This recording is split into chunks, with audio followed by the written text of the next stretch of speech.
Good morning. स्वागत है आपका मौलिक अधिकार के तीसरे वीडियो में। इसके पहले मैं 2 वीडियो और बना चुका हूं, जिसका लिंक आपको यहां मिल जाएगा। अगर आपने इसके पहले वो 2 वीडियो नहीं देखे हैं तो उन 2 वीडियो को जरूर देख लीजिए, क्योंकि बगैर उनके आपको ये वीडियो उतने अच्छे से समझ में नहीं आएगा। तो चलिए प्रारंभ करते हैं मौलिक अधिकार का तीसरा वीडियो।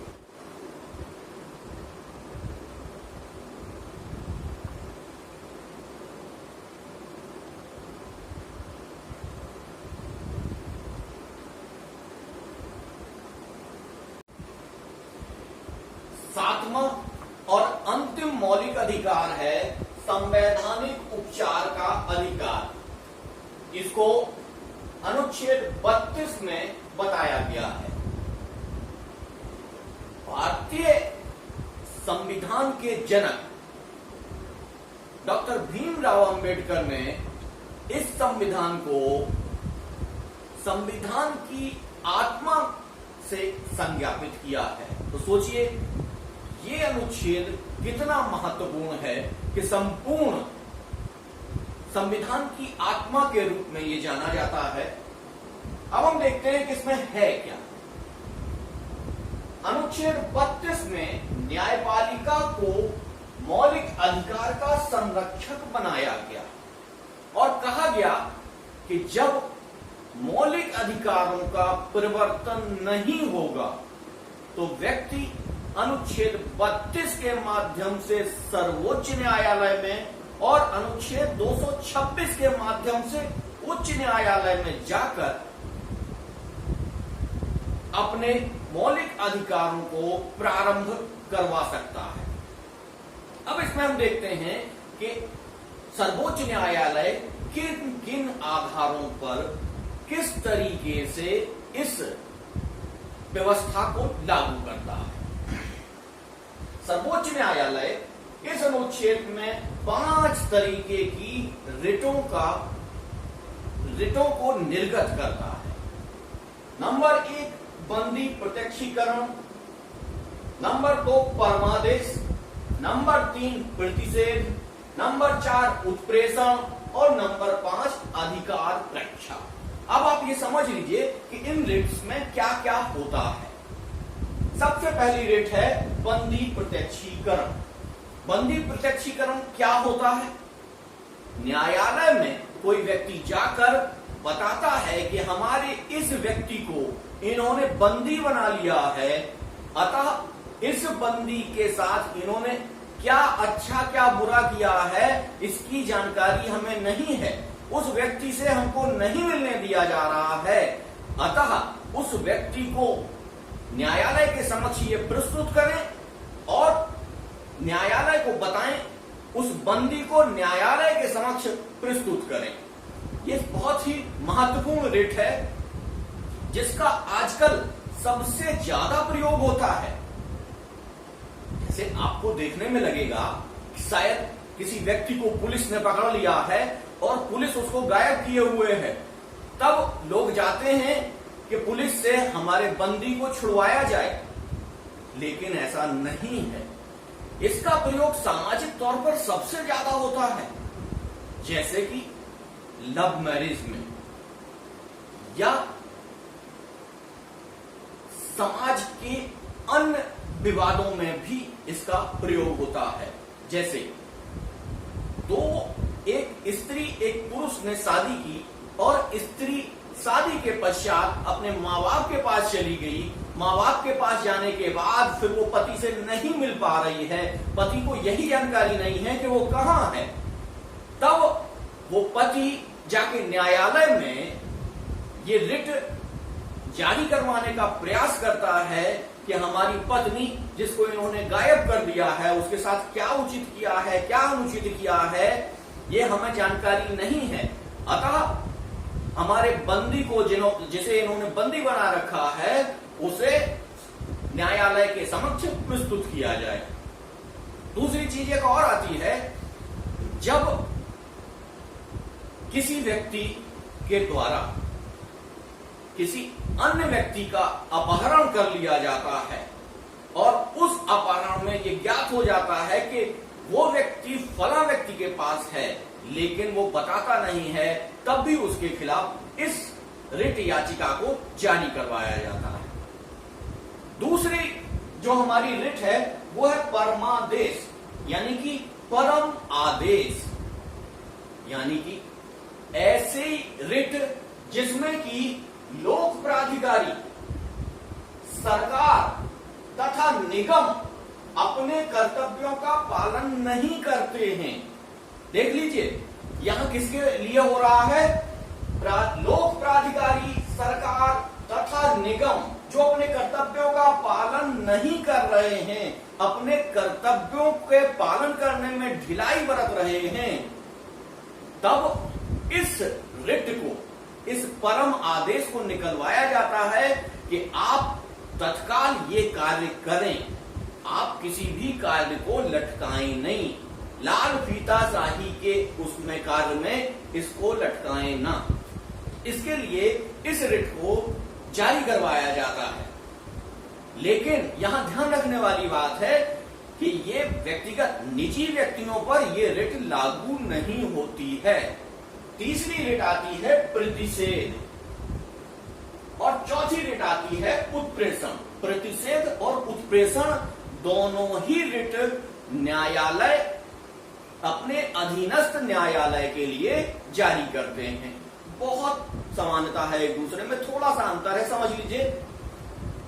प्रतिषेध में उच्चतम न्यायालय अपने निचले न्यायालय से कहता है कि आप अपने अधिकारों की सीमाओं के अंतर्गत अपने कार्य व्यवहार को निर्धारित कीजिए।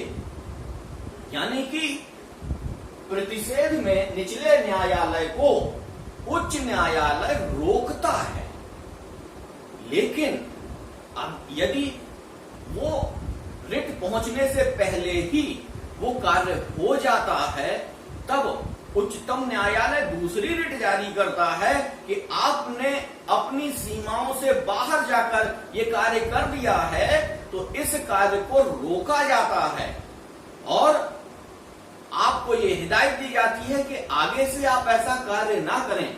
उस रिट को कहते हैं उत्प्रेषण।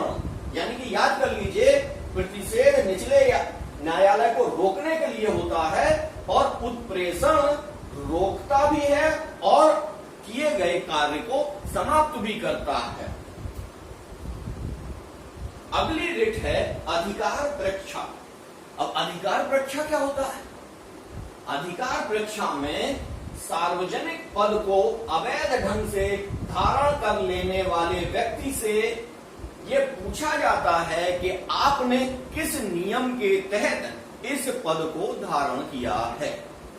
जैसे किसी सार्वजनिक पद को यदि कोई व्यक्ति अवैध रूप से धारण कर लेता है, तब न्यायालय उससे ये पूछता है कि आपने ये पद किन अधिकारों के लिए या किस तरीके से इसको धारण किया है।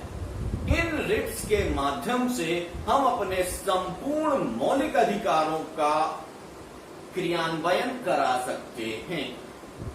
देखिए, आज हम लगातार 3 वीडियो से पढ़ते चले आ रहे हैं अधिकार अधिकार अधिकार, लेकिन अब यहां पर आप देखिए कि अधिकार के साथ कुछ कर्तव्य भी निर्धारित कर दिए गए हैं।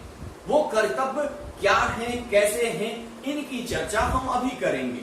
जैसे आप देख लीजिए, कर्तव्य 2 तरीके के होते हैं या कर्तव्यों को 2 भागों में विभाजित किया जाता है। एक हम नागरिक से ये सोचते हैं कि वो अपने कर्तव्यों का निर्वहन करे, और दूसरा हम राज्य से, सरकार से, पदाधिकारियों से सोचते हैं कि वो अपने कर्तव्यों का निर्वहन करें। अब ये कर्तव्य भारतीय संविधान के किस अनुच्छेद में, किस भाग में वर्णित है, वो हम आपको बताते हैं। सरकार को जब अपने कर्तव्यों के बारे में बताया जाता है तो उसको कहा जाता है नीति निर्देशक तत्व या सिद्धांत। अब हम यहां देखते हैं कि नीति निर्देशक तत्व अनुच्छेद 36 से प्रारंभ होकर 51 तक वर्णित किए गए हैं। कहां है ये? अनुच्छेद 36 से लेके अनुच्छेद 51 तक वर्णित किए गए हैं और ये भारतीय संविधान के भाग 4 में वर्णित हैं। चौथा भाग जो है उसमें इनका वर्णन किया गया है, लेकिन ये संपूर्ण नीति निर्देशक तत्व नहीं है। इसके अतिरिक्त भी कुछ नीति निर्देशक तत्व हैं जो 350 का आर्टिकल 350 का 351, 335 में भी वर्णित हैं। ये कैसे हैं, कहां हैं, किस तरीके से चलेंगे, इनकी व्याख्या हम अभी करते हैं। नीति निर्देशक सिद्धांत को हम निम्नलिखित 3 भागों में बांट सकते हैं। ये 3 भाग क्या हैं? पहले आप समझ लीजिए राजनीतिक।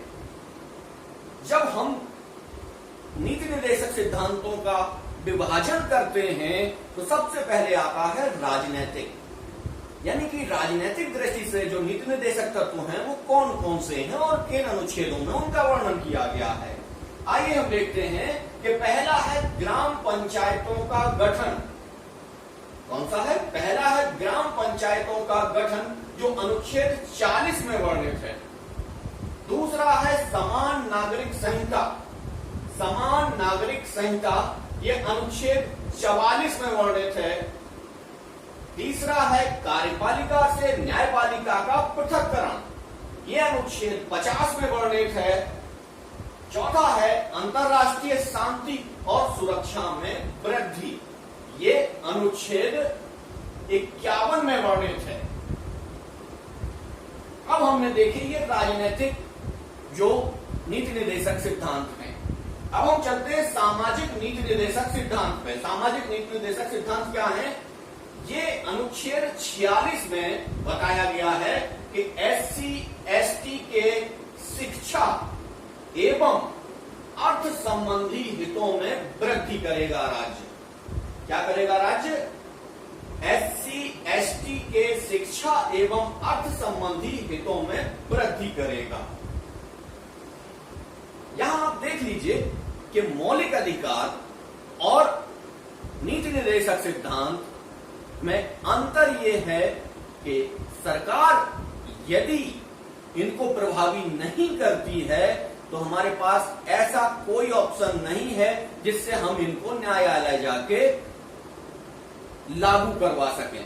जबकि मौलिक अधिकार में क्या है? हम न्यायालय जाके आर्टिकल 32 या आर्टिकल 226 में उनको लागू करवा सकते हैं। नीति निर्देशक सिद्धांतों का अगला ग्रुप जो है उसे हम आर्थिक नीति निर्देशक सिद्धांतों के अंतर्गत रखते हैं। वो कौन कौन से हैं? नंबर 1 निःशुल्क विधिक सहायता, अनुच्छेद 39 का। दूसरा है राज्य काम पाने, शिक्षा पाने तथा विशेष परिस्थितियों में आर्थिक सहायता देगा, अनुच्छेद 41। नंबर 3 है प्रसूति के लिए सहायता उपबंध, अनुच्छेद 42 में दिए गए हैं। और चौथा है न्यूनतम मजदूरी का उपबंध, जो अनुच्छेद 43 में दिया गया है। पांचवा है दुधारू पशुओं के वध पर प्रतिबंध, अनुच्छेद 48 में दिया गया है। अब आप देखिए यहां पे कि मौलिक अधिकार और नीति निर्देशक सिद्धांतों में क्या अंतर है, ये आप जान लीजिए। मौलिक अधिकार बाध योग्य हैं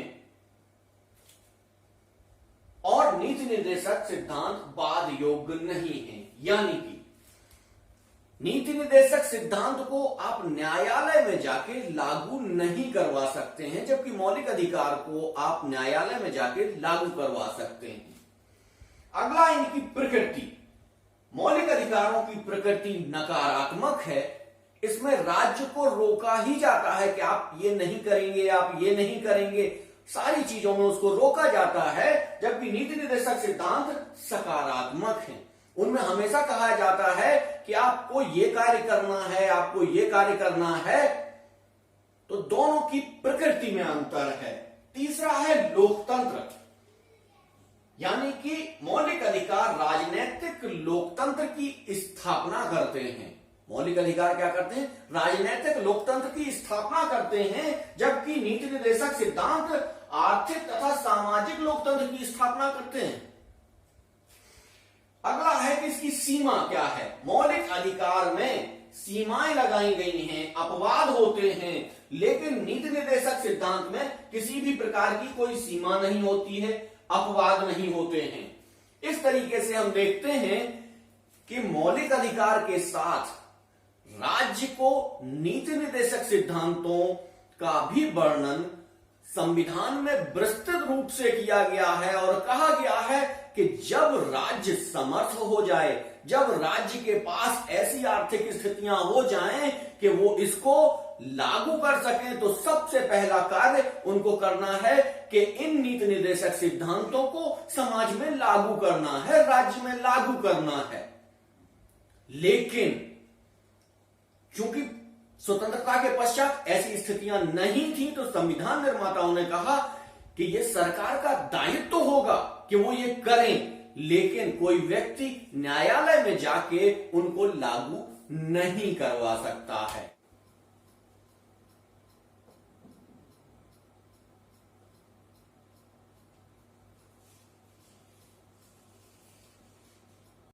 मौलिक अधिकार और नीति निर्देशक तत्वों में लगातार द्वंद्व की स्थिति बनी रही, यानी कि सरकार के कर्तव्य और नागरिकों के मौलिक अधिकार के मध्य एक द्वंद्व रहा, जो द्वंद्व लगातार चलता रहा।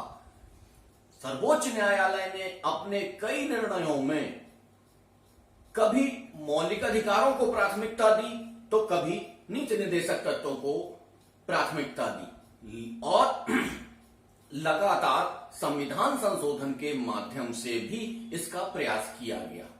यह द्वंद्व कैसे आगे चला, इसको देख लेते हैं।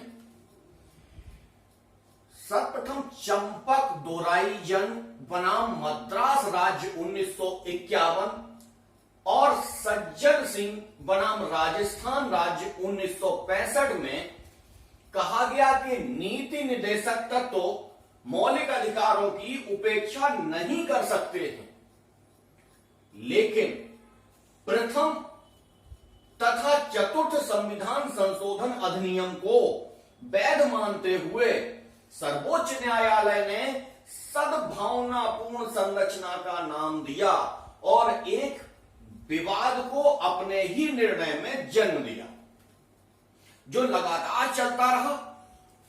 24वें संविधान संशोधन अधिनियम, 25वें संविधान संशोधन अधिनियम, 42वें संविधान संशोधन अधिनियम और 44वें संविधान संशोधन अधिनियम, और लगातार कई सर्वोच्च न्यायालय के निर्णयों में इस बात को लगातार कहा गया। लेकिन ये स्थितियां और परिस्थितियों पर निर्भर है कि किस समय हमें राज्य को और नागरिकों को किन स्थितियों में किस चीज को प्रभावशाली बनाना है। अब देखते हैं कि ये जो द्वंद्व चल रहा था, ये राज्य के मौलिक कर्तव्य और नागरिकों के मौलिक अधिकार के मध्य चल रहा था। लेकिन इसी समय 42वें संविधान संशोधन के माध्यम से प्रारंभ में मौलिक कर्तव्यों का या नागरिकों के लिए मौलिक कर्तव्यों का कोई वर्णन संविधान में नहीं था, परंतु 42वें संविधान संशोधन अधिनियम के माध्यम से मौलिक अधिकारों का, मौलिक कर्तव्यों का प्रावधान किया गया। देखते हैं कि मौलिक कर्तव्य भारतीय संविधान के भाग 4 का और अनुच्छेद 51 का में जोड़े गए।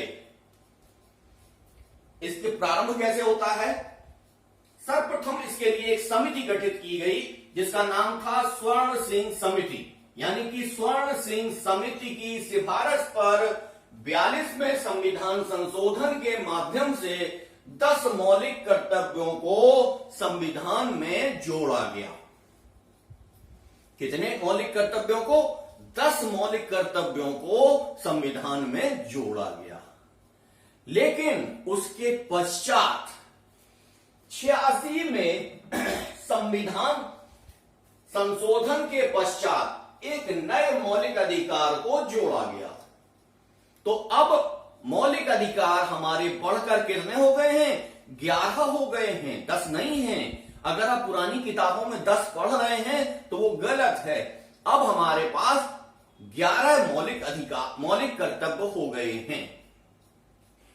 प्रत्येक माता पिता और प्रत्येक अभिभावक को 11 में मौलिक कर्तव्य में बताया गया है कि अपने 6 वर्ष से लेके 14 वर्ष के बच्चों को अनिवार्य एवं निःशुल्क शिक्षा दिलाने का कर्तव्य होगा। अब हम देखते हैं कि लगातार मौलिक कर्तव्यों की अवहेलना नागरिकों के द्वारा की जाती रही है। इन मौलिक कर्तव्यों को प्रभावी बनाने के लिए सरकार ने बीच बीच में कई कार्य किए हैं। एक समस्या आती है कि व्यक्ति अपने मौलिक अधिकारों का तो ध्यान रखता है, सरकार से जो मिलना है उसका तो हम ध्यान रखते हैं, लेकिन सरकार को और राज्य को, देश को हमें क्या देना है, हमारे मौलिक कर्तव्य क्या हैं, इसके बारे में हमें कतई ध्यान नहीं रहता और हम उसका कोई ख्याल नहीं रखते। इसलिए सरकार ने बीच में कुछ समितियों का गठन करके इस समस्या के समाधान पर विचार किया। वो कौन सी समिति थी देख लेते हैं। मौलिक कर्तव्यों को प्रभावी बनाने के लिए 1999 में जे.एस. वर्मा समिति का गठन किया गया। समिति ने जागरूकता पर बल दिया। क्या किया समिति ने कहा कि हमारी जनता के पास ये जागरूकता नहीं है कि उसके मौलिक कर्तव्य क्या हैं। समिति ने देखा कि मौलिक कर्तव्यों के विषय में जनता एकदम अनभिज्ञ है, उसकी जानकारी कम है। तो समिति ने मौलिक कर्तव्यों की जागरूकता के लिए अभियान चलाने तथा राष्ट्रीय सम्मान विरोध निवारण अधिनियम 1971 जैसे प्रावधानों को लागू करने पर बल दिया। अब ये प्रावधान क्या होते हैं, ये सब आगे की चीजें हैं, आपके लिए यहां आवश्यक नहीं है। अब हम देखते हैं कि न्यायपालिका ने भी कई बार मौलिक अधिकार और मौलिक कर्तव्य के विवाद में कहीं ना कहीं टिप्पणी की है। सर्वप्रथम राम शरण बनाम भारत संघ 1989 के बाद में मौलिक कर्तव्यों के पालन पर न्यायपालिका ने चिंता जताई। उसके पश्चात भी उन्होंने कहा कि यदि नागरिक अपने मौलिक कर्तव्यों का निर्वहन नहीं करता है तो सरकार को इस पर विचार करना चाहिए कि उसके मौलिक अधिकारों का क्रियान्वयन हो या ना हो। ऐसी स्थितियां हमारे समाज में बहुत सारी बनी हुई हैं, जहां नागरिक मौलिक अधिकार के लिए तो झगड़ा करते हैं लेकिन मौलिक कर्तव्यों पर ध्यान नहीं देते हैं। हमारे यहां भारत में किसी भी कार्य को करवाने के लिए हड़ताल का सहारा लिया जाता है, लेकिन हम देखते हैं विदेशों में वो क्या करते हैं, काम की बढ़ोतरी कर देते हैं, काम को रोकते नहीं है, देश के विकास को रोकते नहीं है, देश के विकास को बहुत ज्यादा गति दे देते हैं अपनी बात मनवाने के लिए। तो हमें कहीं ना कहीं विचार करना पड़ेगा कि मौलिक अधिकार लेने के लिए हम तुरंत सर्वोच्च न्यायालय और उच्च न्यायालय जा सकते हैं, तो मौलिक कर्तव्य भी हमें पहले से निर्वहन करना पड़ेगा। अब मौलिक अधिकार 11वें मौलिक अधिकार के बारे में तो हमने आपको बता दिया, लेकिन 10 मौलिक कर्तव्य क्या है? 11वां मौलिक कर्तव्य आप देख चुके हैं। 10 मौलिक कर्तव्य क्या हैं? 42वें संविधान संशोधन के द्वारा जोड़े गए थे। उनको आप पढ़िए, उनको देखिए, उनको याद करिए। आज हमारा टॉपिक यहीं पे समाप्त होता है। हमने मौलिक अधिकार, नीति निर्देशक तत्व और मौलिक कर्तव्यों के बारे में विस्तार से चर्चा की है। आपको इससे ज्यादा पढ़ने की आवश्यकता नहीं है। यदि आप हमारे इन तीनों वीडियो को देखकर अपने नोट्स बनाकर तैयारी करते हैं तो 90% से अधिक अंक केवल आप इन 3 वीडियो के माध्यम से प्राप्त कर सकते हैं। आपको और कहीं जाने की आवश्यकता नहीं है। इन तथ्यों को, इन विचारों को जो आपको बताए गए हैं, उनको अपनी कॉपी में नोट करिए, उनको याद करिए। यही आपका आज का होमवर्क है। Thank you.